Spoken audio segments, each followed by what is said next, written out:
Hey fellas, how's it going? Today we'll be doing a tier list for set 3. I'm not a fan of making these. I know enough about the game to, I can tell when a leader's good. Comparing them all together, I'm not great at.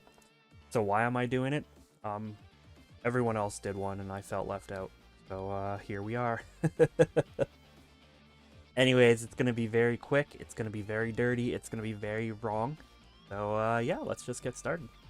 Alright, so we're starting with the starter decks. We're going to start with Frieza. He's easily S tier. His ability is too generic in my opinion. He should have been limited to Frieza's army for his restand ability, because every set when we get a yellow leader, it's just going to be a question of, does this do more than what Frieza does? And in the case of set 3, that's no. You're just putting your set 3 cards in with the Frieza leader, and you're getting the best value out of that. Honestly, the only new card he's really running in terms of battle card is the new Majin Buu. Otherwise, he's still going to be doing the Raccoon Ginyu things he's already doing. You'll probably put in new extra cards, like Final Explosion's pretty good. Anyways, yeah, Majin Buu, the battle card, has Barrier and cannot be interacted with by skills. Frieza has the option to restand that, making it completely irremovable. So Frieza's worst matchup is not his worst matchup anymore. You know, set 2 and set 1. Yellow had a hard time with Beerus. That's just not true anymore. And yeah, you're going to see a lot of Frieza, I think. Next up, we have Broly. I think he's a solid B tier. Funny how things turned out for him. He was up here, and now he's... Well, actually, he was up here, and now he's not. So, in this set, we did get a extra card that just burns damage.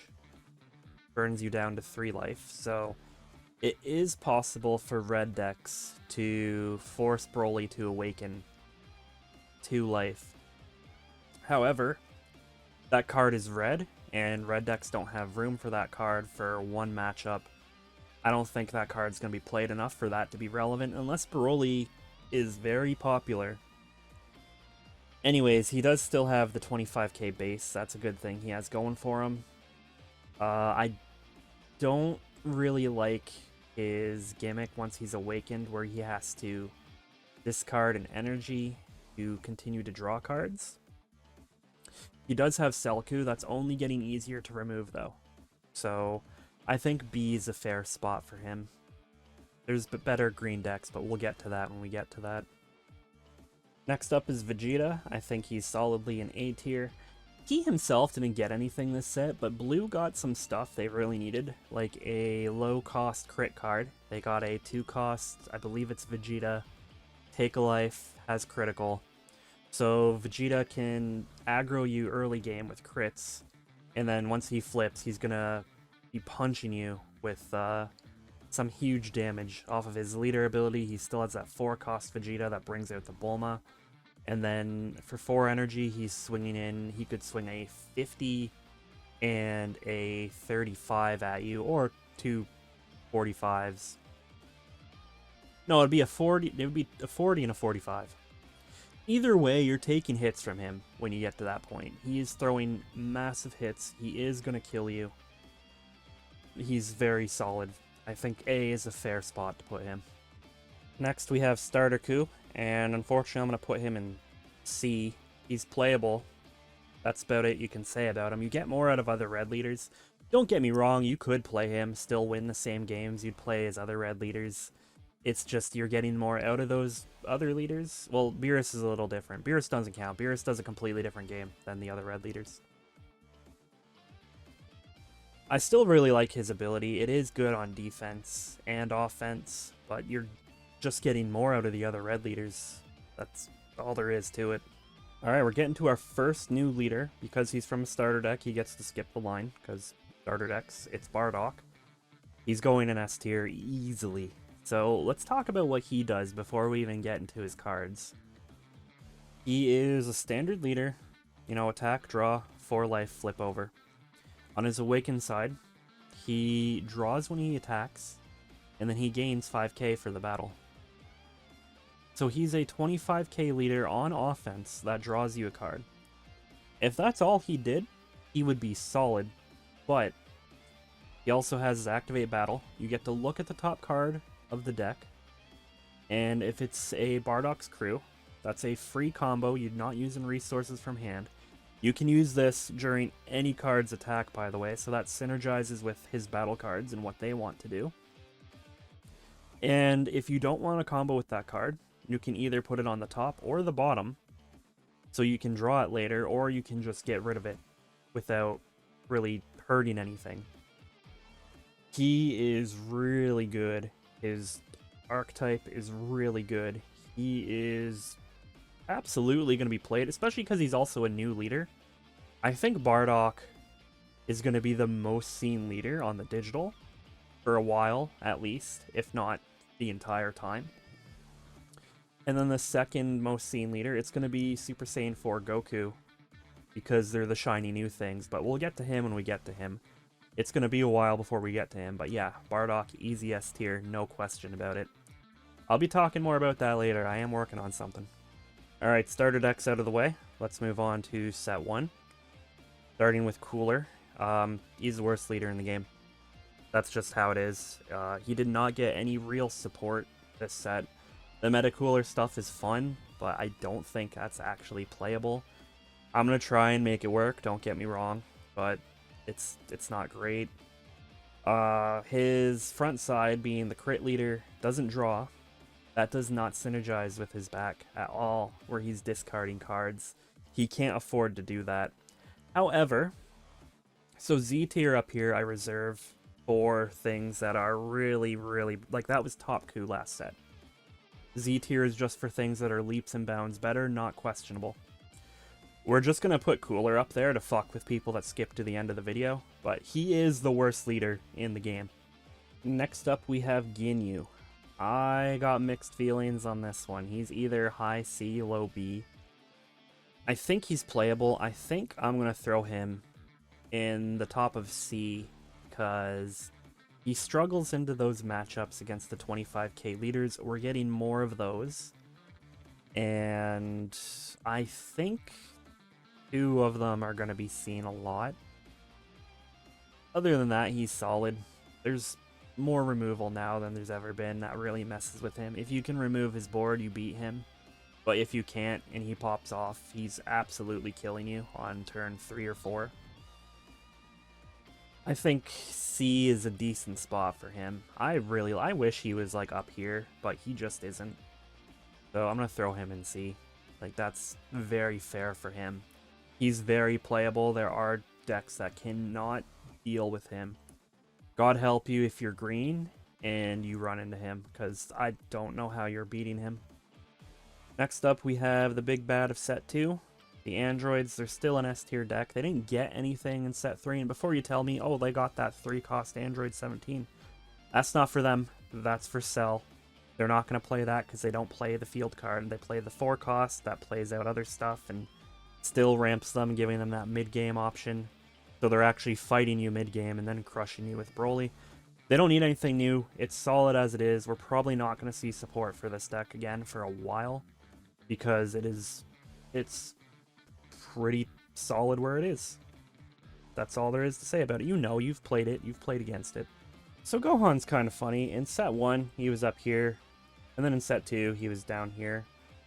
I think now he can be in B tier. He did kind of get some new stuff going on. He really likes the new secret rare, that little Gohan. It can help him ramp early game. It's a body he can put down to fight off the board. He does technically also have the Raditz to do that too. Now that green has a 1-cost draw 1 that's an Earthling, you can easily put 4 of those, 4 Raditz into any deck, and that'll work. It's a body that ramps and fights.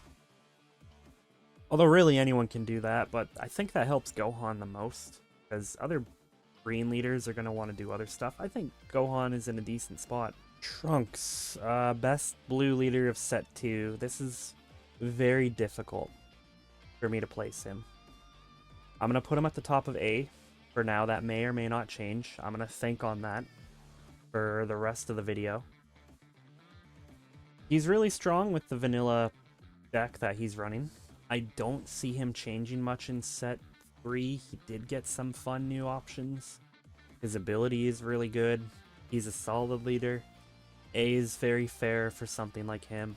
I might move him to S later. I'm going to think on that, because this one is genuinely tough. I'm being very careful with the S tier, if you haven't noticed. There's only 3 things in there, one of each color so far. I don't know if that's going to change. Goku Black is easy, though. Top of C tier.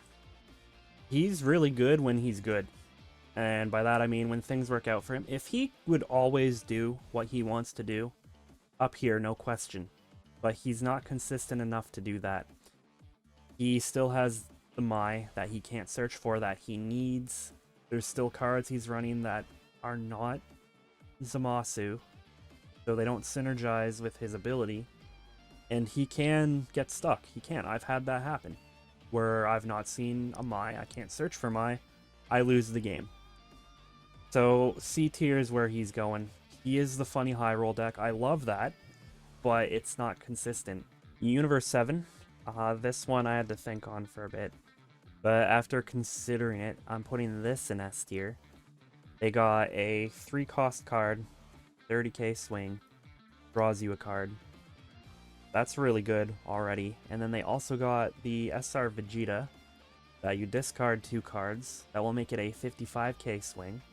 It is 50k, sorry, until the end of your opponent's turn. It does gain that additional 5 on your turn. And then it can't be KO'd, and it also has removal. With the amount of zeros that this deck is running, you now have an option to ditch them for some kind of value if you're not going to play them with that Vegeta. So that's really helpful, and you're also drawing with that other card to replace them, so you're still getting some kind of card advantage in the deck without just spamming the 1 costs. So I think Universe 7 is definitely an S tier deck.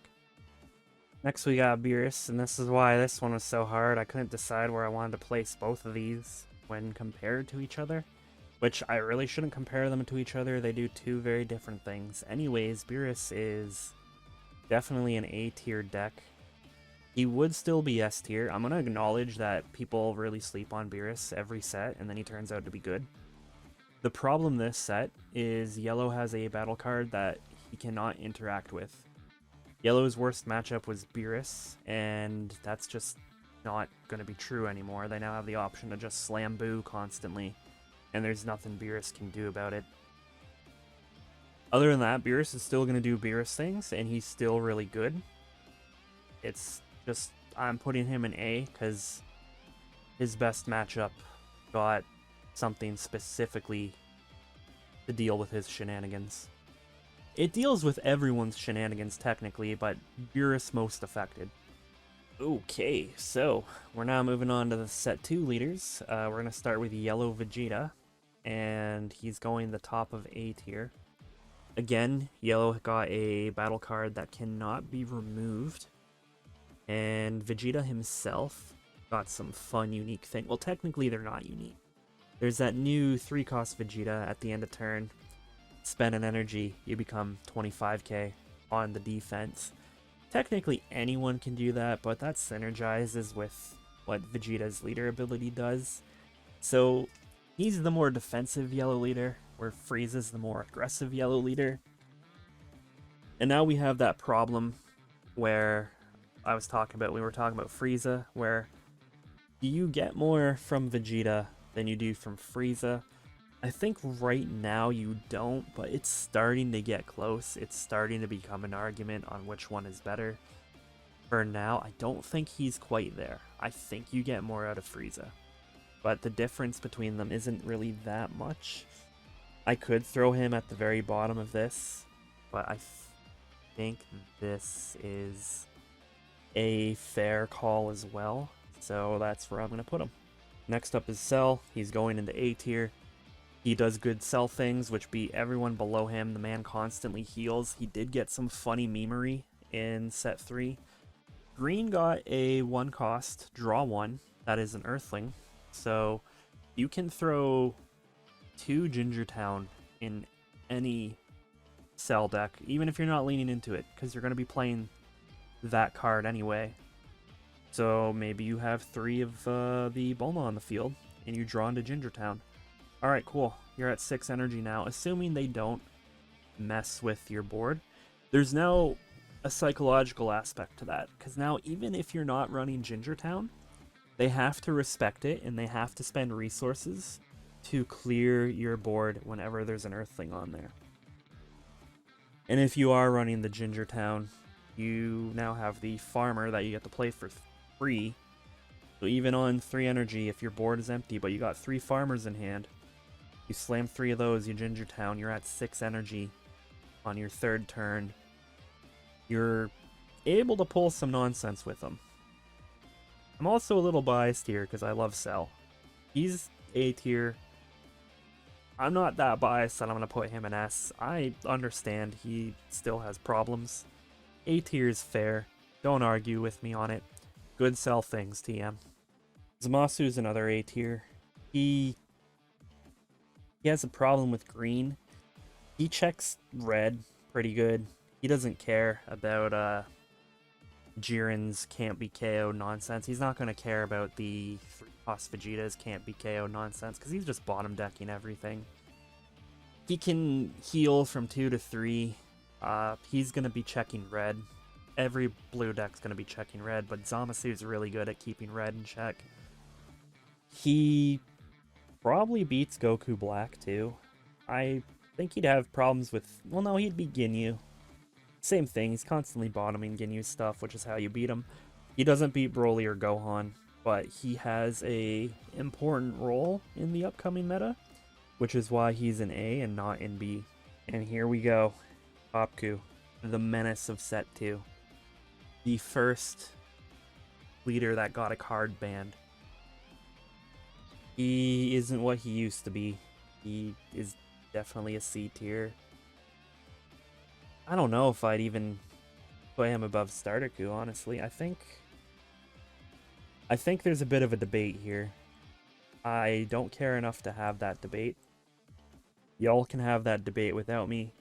He's definitely going to be a C tier leader. You get way more out of Universe 7 than you do out of him. You get way more out of Beerus than you get out of him. Don't think there's much of an argument there. That's all there is to it.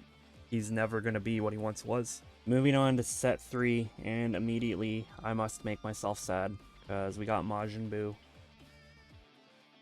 I want him to be up here. I love Buu. This version of Buu specifically, he's really fun as a character. He isn't a great deck though. I'm going to put him in B. That's absolutely, there's some bias to that. I think he's fine. You can absolutely play him. It's just, he has that problem where we got this new leader, and it's like, does he give us more than Frieza does with the new cards? He doesn't. The only good card in his build is the 3-cost Buu, which that's the best card in the set, but that's not what we're talking about here. But Frieza uses it better, and he uses it much better. Buu doesn't got much going for him. I'm still going to play him. I'm still going to try and make him work. I still think he's playable. I think he's very underrated right now. Again, that's me being biased. You know what? He's the top of B. Fuck you guys. He's the top of B. That's just how it's going to go. I don't care. Don't argue with me about it. Next we have Piccolo. He's interesting. I think right now he's very undervalued because people haven't caught on to the whole how he works thing. So your win conditions on the board from turn 1. You don't have to play any 8 costs. You're playing your leader with the special beam cannon. So you have more room for combo power, which does give him more defensive options. I'm going to put him there. I think he has potential. People just have to figure him out. Just from what I've messed with so far, he's decent to good. I don't think he's touching anywhere like up top, but he's definitely playable. Next up is Blue Goku, top of S tier. So blue is going to be strong this set, and this man draws 3 cards a turn. There's not much more to say about that. He is setting up his top deck as well when he does that. So to be clear, what I mean by he draws 3 cards a turn, start of your turn, you're drawing a card. You swing with him, he picks up 2 cards, and then you get to choose a card in your hand and put that on the top deck. A lot of his support depends on the card on top of your deck. And he's drawing 3 cards a turn. He's nuts. He's really strong. He's really solid. I think he's gonna be... Is he gonna be the best? I don't know. Like, honestly, the ST... None of these are in any really order, by the way. They're just... It's a general idea. Like, this could be here, or this could be here. You know what I mean? But I do think he's really strong. That's why I put him up at the top. Let me just fix this real quick. There we go. Ooh, do I have a take on this next one? Good old Universe 11. Good old Jiren. My main deck from Masters. Here's the thing. In terms of what this deck does, and if played properly, if played perfectly, I think he's up there. He's really up there. He absolutely murders green. He's good into yellow. Black has some variables. He's not so good into blue. Blue beats him pretty easily, actually. Anyways, his big issue is people are going to fumble with him, and they're going to fumble hard. So I think he's going to be an A-tier deck overall. I think people are going to try him, not do very well, and then just switch to Universe 7 or Androids or really anything up top. Because there's a bunch of little nuance to playing him. There's different cards that you need at different times. You want to play your Jiren card at specific times. And here's the example I'm going to give. Let's say Jiren player is going second, so he's got that energy marker. Gets to his turn 3. Man's got 6 life. Slams down the 4-cost Jiren. Alright, now please tell me why you did that. What did that do in that moment that your other cards wouldn't have more value? Okay, cool, he's on the field.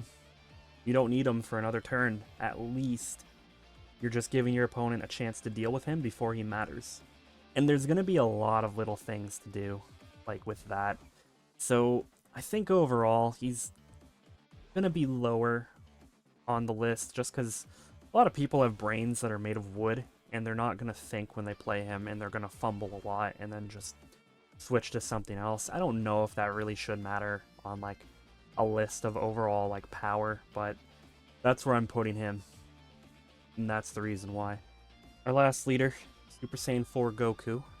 New color, black. I think I'm going to put him at the top of A. He's very strong. His big problem, so first of all, black is kind of neat in that it has a little bit of everyone's effects. They can bounce cards back to hand. They can KO things. I think they can minus. I'm not too sure on that one, but he can handle, like, Jiren, for example.